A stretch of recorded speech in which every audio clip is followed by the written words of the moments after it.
Valideynlərdən xahiş edirəm, hamısının əllərindən öpürəm. Gənc valideynlərdən də, digərlərindən də. Xahiş edirəm, balalarınıza məhəbbət göstərin.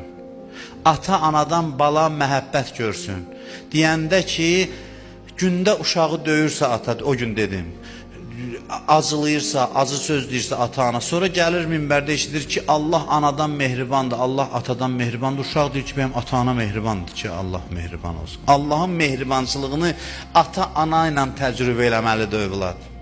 Tənbihin də bir həddi var, danlamağın da bir həddi var. Danlayanda da elə danla ki, hiss eləsin ki, sevgidən danlayırsan, öz qəzəbindən danlamırsan, öz kinündən danlamırsan. Hərdən yaddan çıxırır, uşağa niyə qışqırır? Özünün əsəbidir. Uşağı vasitə eləyib özünə ki, sən oxumasan, mən neyniyəcəm, cəmaatdan biabır olacam. Cəmaatın uşağı oxuyub. Bu öz nəfsinə uşağını qurban eləyib, onu oxumağa da öz nəfsi üçün vadar eləyir ki, diplomun olmasa mən qohum içinə necə çıxım? Uşaqla məhəbbətlə davranın ki, uşaq Allah məhəbbətini, Allahın insana olan məhəbbətini ailədə təcrübədən keçirsin.